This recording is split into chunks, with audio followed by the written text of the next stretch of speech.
La demencia de Lutero. Quisiera comenzar esta sesión con una cuestión de historia de la Iglesia, a ver si pueden identificar para mí al famoso teólogo que una vez fue descrito por un contemporáneo que tenía más autoridad que él, como un cerdo salvaje. Ahora, obviamente, su nombre ha venido a sus mentes y, por supuesto, me refiero a Martín Lutero. Y el que se refirió a él como cerdo salvaje fue el Papa León X. Y la bula papal que excomulgó a Lutero, el nombre de esta bula fue Ex Surge Domine, lo cual fue tomado de las primeras líneas de esta declaración papal que fue enviada del Vaticano, y las primeras palabras significan: levantaos a proteger, oh Señor, a defender tu causa, porque, el Papa sigue diciendo, hay un cerdo salvaje suelto en tu viña. De acuerdo con la leyenda, el Papa León tenía otras cosas que decir de Lutero después que éste anunciara sus 95 tesis que iniciaron tal inquietud en Alemania, y esa controversia se propagó por Europa y llegó hasta el Vaticano. Llamó la atención de León y éste dijo: él es un alemán borracho que cambiará de idea cuando esté sobrio. Y digo esto para llamar la atención al hecho de que en el siglo XVI era aceptable en disputas teológicas discutir los asuntos no gentil y urbanamente en forma de diálogo. Por el contrario, más bien ejercían una forma agresiva de debate polémico. Así que si leen los escritos del siglo XVI de ambos lados de la controversia, parece que estas personas son despiadadas en sus ataques del uno al otro. Pero aún entre tantos crueles debates, Martín Lutero estaba en una clase especial. Era tan intemperante, tan bombástico, tan rudo en ciertos momentos, que las personas han sugerido que él sufría problemas mentales. Eso deseo considerar en esta sesión, la opinión de que desde la perspectiva del psicoanálisis del siglo XX, este famoso hombre, Martín Lutero, estaba de hecho demente. Y si eres protestante y ese veredicto es correcto, significa que las raíces de tu fe en Dios y la Biblia provienen de un demente. Bueno, es más bien fascinante ver cómo los historiadores piensan que ellos pueden volver al pasado y ver crecer el pasto desde su perspectiva de 2000 años más tarde. No hay fronteras en el optimismo de ciertos psicoanalistas que creen que pueden volver atrás en las páginas de la historia y desde gran distancia poder diagnosticar el estado psicológico de alguien que vivió hace 400 o 500 años más o menos. Y existen algunos que de hecho arribaron a la conclusión de que Martín Lutero estaba loco, que era un demente. Pero mi pregunta es esta: ¿por qué? ¿Qué es lo que ve la gente en Lutero que provoca que piensen, tal vez, que el hombre estaba demente? Ya he mencionado la extraordinaria intemperancia de Lutero. Al leer, por ejemplo, su famoso trabajo sobre el cautiverio de la voluntad, el cual es una respuesta al sofisticado erudito humanista Erasmo de Rotterdam, él había escrito un trabajo en contra de Lutero llamado La Diatriba, y cuando Lutero respondió a Erasmo, dijo cosas como estas. Decía Erasmo: bufón, estúpido idiota, dice, ¿por qué me tomo el trabajo de escuchar los endebles argumentos que me das? Él dijo: Oh, eres muy elocuente en tus escritos, tus palabras son magníficas, pero leer el material que has escrito, dice, es igual que observar a alguien que camina por la calle con platos de oro y plata llenos de estiércol. De ese modo, así se expresaba Lutero en los debates teológicos. No traduciré sus palabras a términos vulgares, pero creo que ya tienen una idea. Lutero no solo era intemperante en sus palabras, sino también claramente neurótico. En particular, por su salud, era un hipocondríaco, sufrió ansiedad nerviosa y problemas estomacales toda su vida, y yo lo entiendo en eso. Tenía cálculos renales, y yo lo entiendo en eso. Él predijo su muerte 6 o 7 veces. Cada vez que a Lutero le dolía el estómago, estaba seguro de que era una enfermedad fatal. Y miraba siempre detrás de sus espaldas, pensando que el mastín divino le saltaría encima y lo visitaría con algún tipo de veredicto. Y sus fobias fueron muchas y legendarias. Tenía tal temor a la ira de Dios que al principio de su ministerio alguien le hizo esta pregunta: hermano Martín, ¿amas tú a Dios? ¿Y saben lo que dijo? ¿Amar a Dios? ¿Me preguntas a mí si amo a Dios? Amar a Dios, a veces yo odio a Dios. A veces veo a Cristo como un juez devorador que simplemente me mira para enjuiciarme, evaluarme e infligir calamidades en mí. Imagínenlo, un joven que se prepara en el ministerio declara que atraviesa periodos de odio hacia Dios. Y ese odio estaba inseparablemente relacionado con este paralizante temor que Lutero expresó tener con respecto a Dios. Sabemos que, siendo muy joven, su padre había planeado que Lutero sería un distinguido abogado. El viejo Hans Lutero, que era un minero en Alemania, ahorró su dinero para hacer posible que su hijo fuera a la mejor escuela del continente. Cuando Lutero se convirtió en estudiante de leyes, se distinguió de inmediato como una de las mentes jóvenes más brillantes del campo de la jurisprudencia en toda Europa. Pero en medio de esa experiencia, él llegaba a casa tarde una noche a caballo, cuando de repente una tormenta se levantó sin aviso, y Lutero se encontró atrapado en la ruta en medio de una violenta tormenta eléctrica. Truenos y relámpagos llenaban la atmósfera y de pronto un rayo vino y cayó tan cerca de su caballo que Lutero fue arrojado al suelo y tuvo que revisar su cuerpo para saber si aún estaba vivo. Y allí lo que hizo en medio de ese roce cercano con la muerte fue clamar: ¡Santa Ana, ayúdame! Me convertiré en monje. Y tomó este encuentro cercano con la muerte como una señal divina en su vida y un llamado al ministerio. Así que, para eterno descontento de su padre, abandonó la escuela de leyes y se enroló en el monasterio, donde comenzó sus estudios para convertirse en monje. No hay muchas personas que tengan ese tipo de reacción ante un encuentro cercano con un rayo. No olvido que hace pocos años, en el Torneo del Oeste, en las afueras de Chicago, 3 prominentes miembros de la Liga de Golf Profesional fueron heridos por la caída próxima de un rayo, incluyendo a Lee Treviño.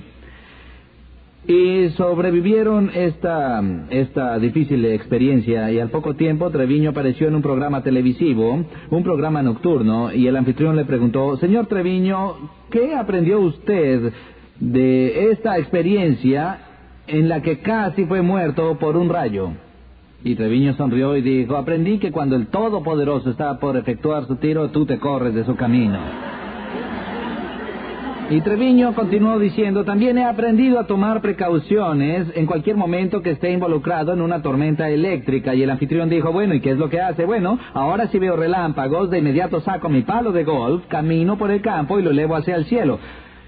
Y él dijo, ¿por qué razón llevaría usted un palo de metal elevado hacia el cielo? Es como un pararrayos. Él dijo, no, ni aun Dios tiene tan buena puntería.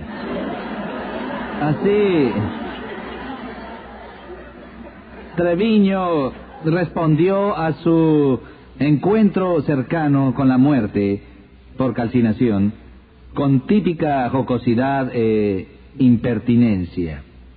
Y Lutero fue llevado a cambiar su vida entera, a entrar en el monasterio, a abandonar su carrera, no por amor a Dios, sino por una preocupación fóbica por la ira de Dios. Por fin llegó el día en que Lutero sería ordenado y celebraría su primera misa. Finalmente, su padre y su familia se reconciliaron con su hijo tras su precipitada decisión. Hans Lutero decidió ir y asistir a la celebración de la primera misa que presidiría su hijo. Y como sabemos, Lutero se había distinguido en la escuela como estudiante excepcional y como un orador excepcional. Así que muchos tenían interés en esa presentación para evaluar a Lutero y observar la celebración de su primera misa. Y tienen que entender que en la Iglesia Católica Romana, en la celebración de la misa, la opinión de la Iglesia Católica Romana es que durante esta celebración, un milagro sobrenatural, inmediato y divino toma lugar. Y durante la oración de la consagración, que solo puede ser ofrecida por alguien que ha recibido las santas órdenes y ha sido consagrado sacerdote, durante la oración de la consagración el milagro toma lugar, el milagro que se denomina transubstanciación, donde a pesar de que la apariencia del pan y el vino sigan iguales y nadie pueda notar ningún cambio observable en esos elementos, de todas formas Roma cree que hay un cambio sustancial y esencial en estos elementos que llaman transubstanciación. Eso es que la sustancia del vino y del pan se convierten en la sustancia del mismo cuerpo y sangre de Cristo.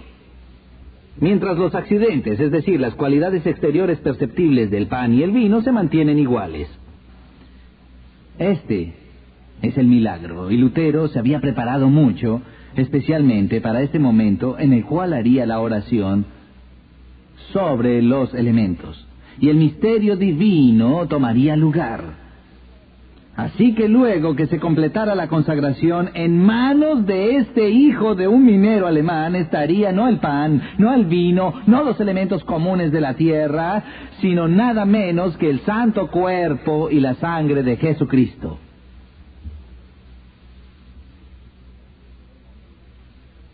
Así que llegó el momento de la misa, en el cual se diría la oración, y todos esperaban que Lutero dijera las palabras de consagración. Y llegó ese punto de la misa, y esta persona tan arrogante, tan obviamente capaz de hablar en público, llegó a ese momento y de repente se petrificó. Comenzó a temblar, y su boca se abrió, y sus labios se movieron, pero ni una palabra salió de ellos. Fue como si las personas que estaban sentadas en la congregación tratasen de arrancarle las palabras de la boca. Su padre escondió su rostro avergonzado de que su hijo no pudiese siquiera realizar la simple celebración de la misa que había memorizado cientos de veces. Todos pensaron que simplemente había olvidado las líneas. Él no olvidó las líneas. Finalmente las balbuceó y rápidamente completó la misa y salió de la iglesia profundamente avergonzado. Y luego explicó que no fue un lapsus mental, sino que más bien contempló el hecho de que él, que era un simple ser humano, se atrevería a tener la audacia de sostener en sus inmundas manos el cuerpo y la sangre preciosos de Cristo. Lutero fue tan inundado por su indignidad que se congeló en ese momento. Hay otras historias sobre Lutero que indican el carácter extraordinario de su conducta. Recordemos que luego de comenzar la Reforma y surgir una disputa entre los calvinistas y los luteranos sobre la celebración de la Cena del Señor, se hizo todo tipo de esfuerzo para llegar a un acuerdo entre estas dos grandes fuerzas del protestantismo, y se encontraron en un simposio muy importante y allí discutieron sus diferencias. Lutero insistía en la presencia corporal del cuerpo de Cristo en la celebración de la Cena del Señor, y por eso comenzó a golpear con el puño sobre la mesa una y otra vez. Hoc est corpus meum. Hoc est corpus meum. Como Nikita Khrushchev lo hizo en las Naciones Unidas hace varias décadas. Se sacó el zapato y comenzó a golpear la mesa con él, buscando atención. Lutero no deseaba debatir ni discutir. Él solo repetía una y otra vez: este es mi cuerpo. Él era un tipo muy extraño. Dicen que tal vez lo que más indica su demencia es su aparente compromiso con la megalomanía. ¿De qué otra manera se explica el que una persona esté dispuesta a desafiar toda estructura de poder de este mundo y a soportarlo completamente solo? Un sacerdote joven en contra de todas las autoridades de la Iglesia, en contra del Papa, los consejeros de la Iglesia, los mejores teólogos de la tierra. Bueno, él sostuvo todos estos debates en Leipzig. Debatió con Martin Eck, debatió con el cardenal Cayetano, fue y se metió en problemas con el Papa, y ahora finalmente la discusión entera llegó a su cúspide cuando Lutero fue invitado a la dieta imperial de Worms. Y en Worms, Lutero fue enjuiciado y se le pidió que se retractara de sus escritos. Fue enjuiciado no solo por las autoridades eclesiásticas, sino también por las seculares. Se le concedió un salvoconducto para llegar a esta ocasión trascendental que es su juicio, y antes de llegar allí, de forma muy típica, al preguntársele: bueno, ¿qué dirás al llegar a Worms? Él dijo esto: previamente yo me refería al Papa como vicario de Cristo, pero ahora voy a decir que el Papa es el adversario de Cristo, el vicario de Satanás. Ese es el tipo de declaraciones que él manifestaba, ni discretas ni diplomáticas.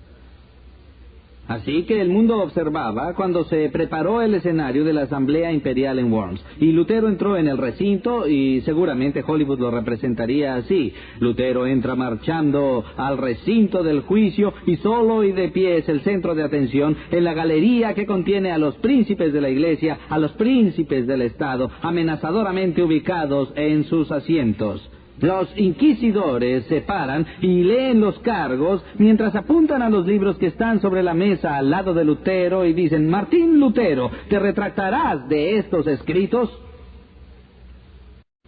Y la versión de Hollywood es esta: Lutero mira hacia las tribunas y ve a los representantes del Supremo y Sacro Imperio Romano, y ve a los príncipes de Alemania, a los obispos y representantes de la curia romana, y dice: a menos que se me convenza por medio de las Sagradas Escrituras o por razones evidentes, no me retractaré.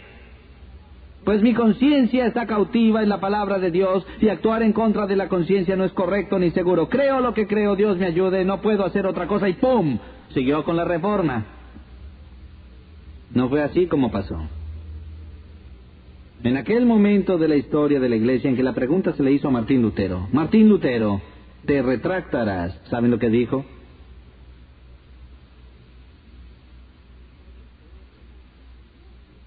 contestó la pregunta y nadie pudo oír lo que él había dicho. Dijeron, ¿qué has dicho? ¿Qué has dicho? Más fuerte, Lutero, ¿qué has dicho? ¿Te retractarás de tus escritos?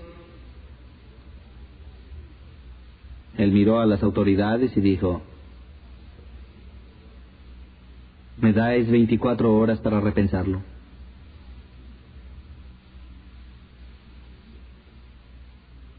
No sabía si tenía razón. Y se le dio el tiempo adicional. Se retiró a su celda para orar en privado y meditar, y escribió una oración esa noche, que ha sobrevivido hasta este día, y quisiera leer una porción de esa plegaria para ustedes, para que puedan entender por qué angustia existencial pasó Martín Lutero la noche anterior al veredicto final. Para Lutero, este fue su propio Getsemaní. Y él oró así: oh Dios eterno y todopoderoso, qué terrible es el mundo. Mira cómo sus fauces se abren para devorarme y qué pequeña es mi fe en ti. Oh, la debilidad de la carne y el poder de Satanás. Si tuviera que depender de alguna fuerza de este mundo, todo habría terminado. Verán unas oraciones después que dice: oh Dios, oh tú mi Dios, ayúdame en contra de toda la sabiduría de este mundo. Haz esto, te lo imploro, debes hacerlo por tu propio y enorme poder. Pues la tarea no es mía, sino tuya. Este no es asunto mío, no tengo nada que discutir con estos grandes hombres del mundo. Gustosamente pasaría mis días tranquilo y en paz. Pero la causa es tuya. Es recta y eterna. Oh Dios, ayúdame. Oh Dios fiel e inmutable, no me apoyaré en el hombre, pues será en vano. Todo lo del hombre es vacilante. Lo que de él proceda deberá fallar. Mi Dios, es que no me escuchas. Mi Dios, es que ya no vives. No es así, tú no puedes morir. Es solo que tú te ocultas. Tú me has escogido para esta tarea, lo sé. Por lo tanto, oh Dios, realiza tu sabia voluntad y no me abandones. Y por amor a tu amado Hijo Jesucristo, mi defensa, mi fortaleza, mi escudo. Y continúa así. Más tarde, cuando Lutero retornó al recinto de la asamblea de Worms, y una vez más el inquisidor le hizo la pregunta diciendo: hermano Martín, ¿te retractarás ahora de estas enseñanzas?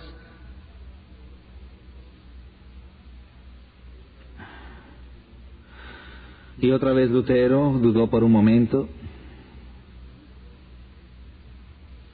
y dijo: a menos que se me convenza por las Sagradas Escrituras o por razones evidentes, ¿no comprenden? No puedo retractarme. Mi conciencia está cautiva en la palabra de Dios. Y actuar en contra de la conciencia no es recto ni seguro. Creo lo que creo. No puedo hacer otra cosa. Dios me ayude.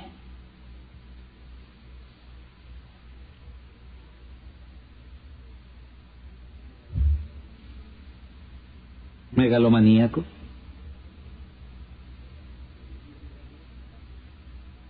¿Delirios de grandeza? Tal vez. Otro punto. De hecho, el aspecto de la vida de Lutero que realmente hace pensar que estaba loco lo encontramos en sus años de monasterio. Era la función y la práctica de todo joven sacerdote en el monasterio, para cumplir con la orden y las reglas del monasterio, hacer una diaria confesión a su padre confesor. Y como algo de rutina, Los otros hermanos entraban al confesionario y decían: oh, padre, he pecado, escucha mi confesión. Y él decía: ¿qué has hecho? Bueno, anoche al acostarme, usando una vela, leí 3 capítulos extra de los Salmos que no debía. O ayer por la tarde yo codicié la pata de pollo del hermano Enrique en el comedor. ¿En cuántos problemas pueden meterse en un monasterio? Así, entonces, hacían su confesión, y el padre confesor decía: y tantas Ave Marías o Padre Nuestros, y los enviaba a sus labores de monjes. Y Lutero llegaba al confesionario y decía: Padre, perdóname porque he pecado. Han pasado 24 horas desde mi última confesión. Y comenzaba a recitar los pecados que él había cometido en las últimas 24 horas. Y le llevaba no 5 minutos, ni 10 minutos, no media hora, ni 1 hora, sino que había días y días en los que Lutero llegaba al confesionario a recitar sus pecados del día anterior, y le tomaba 2 horas, o 3 horas, o 4 horas. Hasta el punto en que los superiores del monasterio comenzaron a enloquecer. Y se quejaron ante él y le dijeron: hermano Martín, termina con esta obsesión con los pecadillos, y si vas a confesar algo, que sea un pecado de verdad. Pero todo lo que hacía Lutero eran estas cosas pequeñas, y comenzó a parecer que estaba holgazaneando, y le dijeron: ¿qué pasa? ¿Te gusta pasar tu tiempo en el confesionario? ¿No te gusta hacer las tareas que te asignan como monje? Pero su confesor entendió que Lutero, aunque más no fuera, era honesto en ello. Y Lutero reveló más adelante que cuando salía del confesionario después de 3 o 4 horas maratónicas y escuchaba las palabras del sacerdote al decirle: tus pecados te son perdonados, se sentía alegre y despreocupado al retornar a su celda, hasta que luego recordaba un pecado que había cometido y había olvidado confesar. Y toda la alegría y toda la paz desaparecían. Y esto es locura si, de acuerdo con la terminología psiquiátrica moderna, entendemos que una persona tiene incorporados mecanismos normales que sirven para defendernos de algo que la culpa genera, la aflicción. Somos muy adeptos a la negación y a la justificación como seres humanos. Dicen que a veces hay una línea muy fina entre la demencia y la genialidad, y que los que son genios a veces atraviesan de uno al otro lado de la línea, y sospecho que tal vez eso es lo que sucedía con Lutero, porque el tema que los psiquiatras pasan por alto en este hombre es esto: antes de que Lutero estudiara teología, ya se había destacado brillantemente como estudiante de leyes.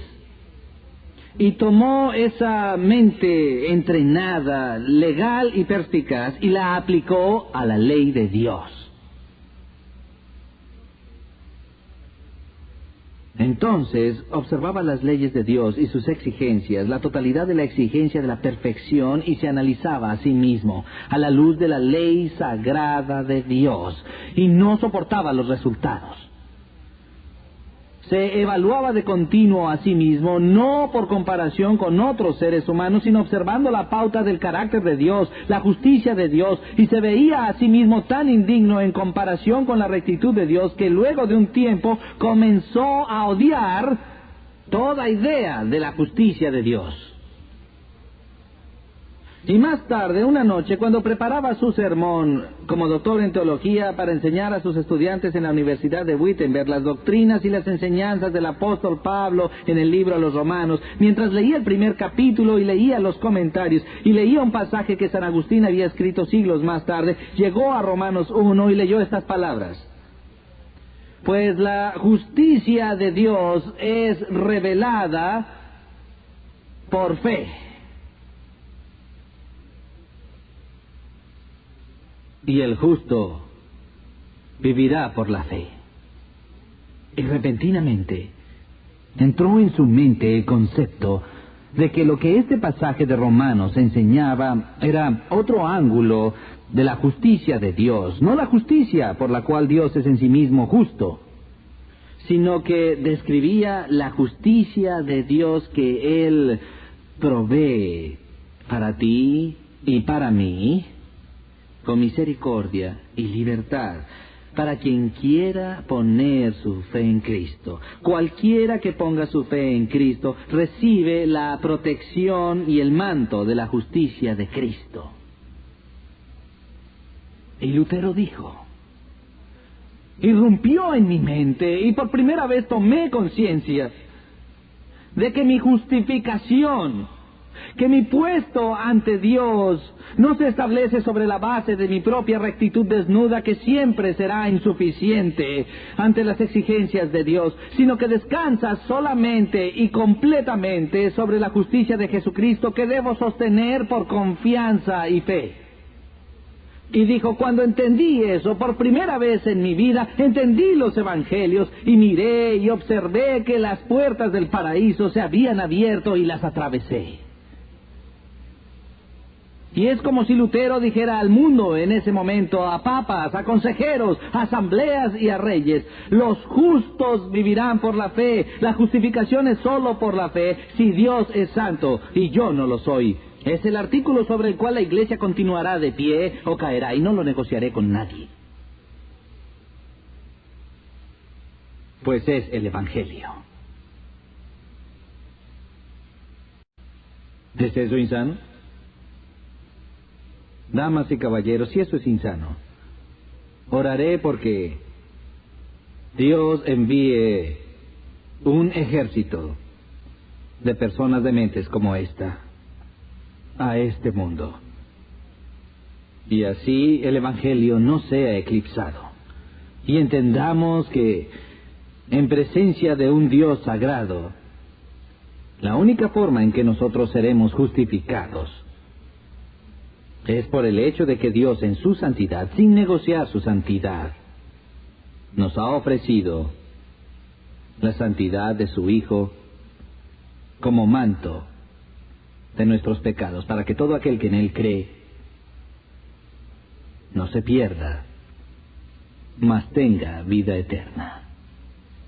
Este es el Evangelio por el que Lutero estaba dispuesto a morir. Oremos. Padre, te agradecemos por el testimonio de este demente, pues él entendió cuán desesperadamente necesitamos una justicia que no es nuestra para cubrir nuestra propia falta de justicia. Padre, te agradecemos que no nos hayas suspendido sobre el pozo del infierno, como lo hiciste con Lutero, que no nos hayas llevado al punto de la desesperación, para solo entonces poder ver la dulzura y la gloria de Cristo. Pero si esto es necesario para que quien escuche su mensaje lo acepte, entonces ruego a Dios que el mastín de los cielos sea enviado a la conciencia de todo aquel que rehúse esa gracia, hasta que, como Lutero, estén listos para saltar de gozo al entender que su justicia está en Cristo y solo en Cristo. Amén.